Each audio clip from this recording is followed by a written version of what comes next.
A day in the life of Bonsai students in Ayala! Alabang!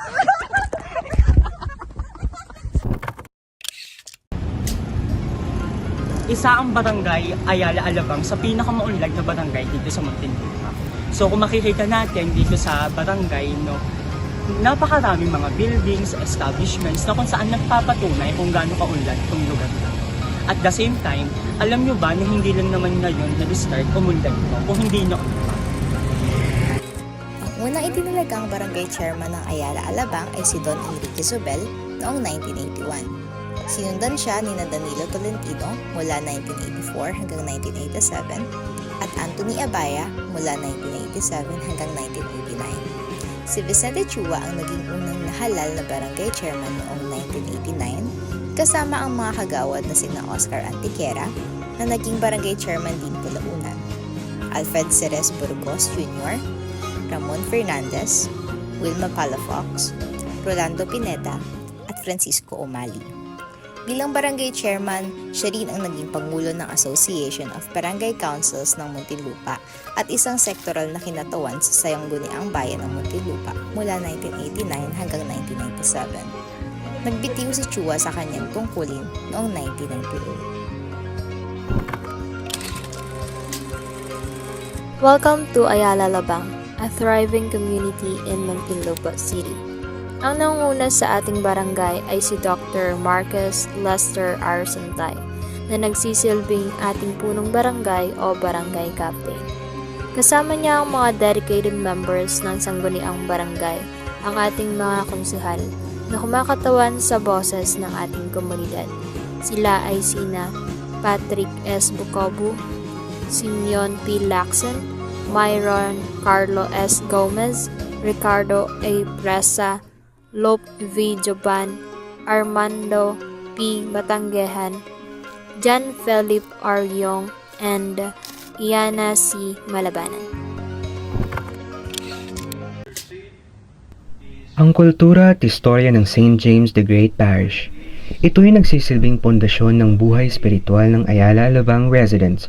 Ang simbahang ito ay naitatag noong 1993 na may disenyong Baroque style na nagmula sa Spanish colonial era, kaya naman ito'y mukhang naitatag ng ilang daang taon, pero ang totoo, ito ay nagmula sa makabagong panahon. Ito rin ay may disenyo na malakastilyo na napupuno ng gintong disenyo sa altar at mga retablo na gawa sa marmol. Sa pagdaan ng panahon at pagdami ng mga deboto, ang simbahan ay naging santuaryo para sa lahat. One thing ang na-realize ko, hindi pwede ang Ayala Alabang sa mga medyo short sa budget kasi basically itong barangay na to, makikita na parang dinesign siya bilang isang malaking compound for business. So kumbaga kabi-kabila yung mga malls, yung mga establishments. So doon pa lang makikita na natin na kung saan positive man siya doon sa economic nitong barangay. Pero ayun nga, hindi siya ganun ka-friendly sa mga tao, especially sa mga students. Kasi, for example, yung 100 pesos. For example, kung 200, ganun lang yung pera mo as a student. Paano mo siya gagastusin knowing na dito sa ATC, although may mga fast food, pero kadalasan, puro mga resto.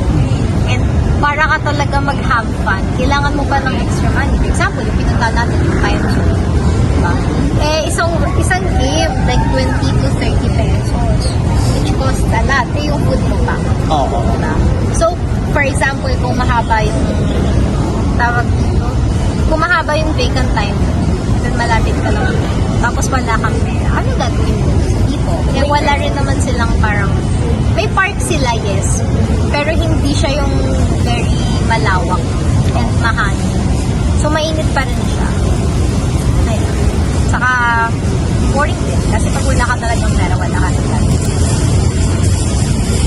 Oo, actually dagdag pa parang itong barangay Ayala Alabang parang isa siya sa nagpapatunay na hindi masaya buhay mo kung wala kang pera.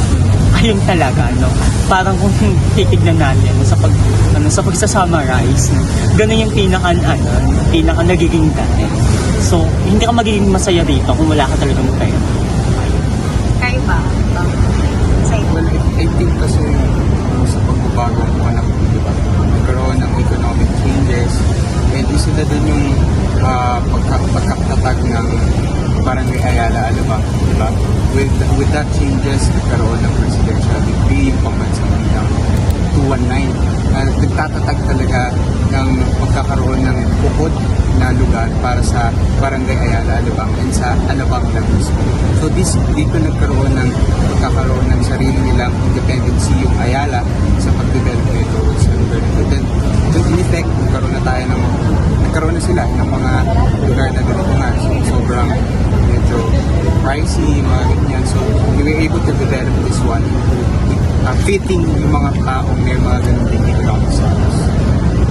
Actually, yung pinaka-history kung paano siya naitatag. Parang until now, hanggang ngayon, nandun pa rin siya, di ba? Na naitatag siya because of economic, develop. Yung pagkaka-develop ng, ng ekonomiya, no, ng lugar. So, mula ron, no, parang hanggang ngayon, nananatili siya mula sa ganung, sa ganung itsura. Or sa ganung pagkakakilanlan talaga. Ayun.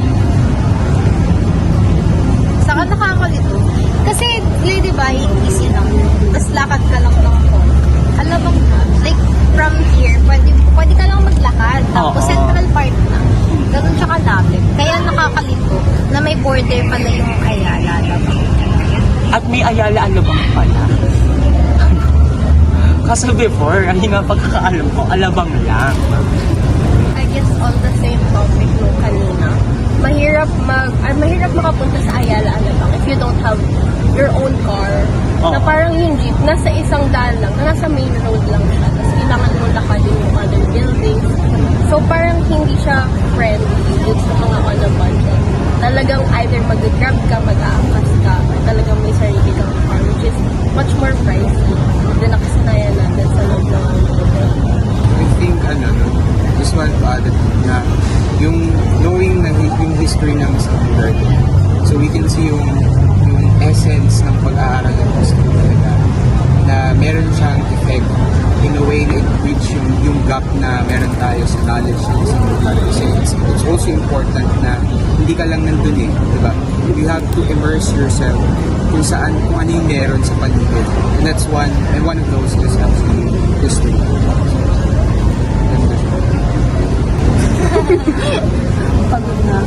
Ayun no, actually, dun sa pinaka-inaan ba, ang galing din kasi ng pagkaka-develop ng lugar, ng barangay. From lang siya dati, plantation lang siya dati, pero ngayon, isa na siya sa nagbibigay talaga, isa na siya sa nagbibigay talaga ng malaking ambag sa kabuuan ng mundo.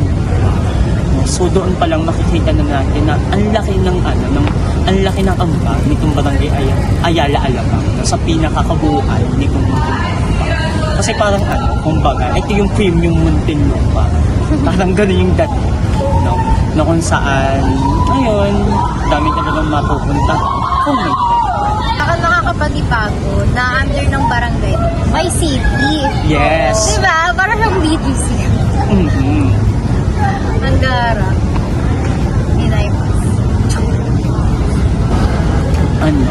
Ang dami namin natutuhan sa pinaka-vlog nito, no? Kasi dito namin mas nalaman, no? Yung history nito, na sa totoo lang din naman ay hindi rin naman namin talaga alam before pa namin gawin tong vlog natin. So doon pa lang nakikita kung ano yung pinaka-pinagmulan nitong Barangay Ayala and kung gaano ito nakakatulong, no? Sa kabuuan ng mundo. So ayun lang Guys, ito kami ulit nandito sa ATC! Ayala! Alabang! Bye! Wow! Pagod na po sa students nyo.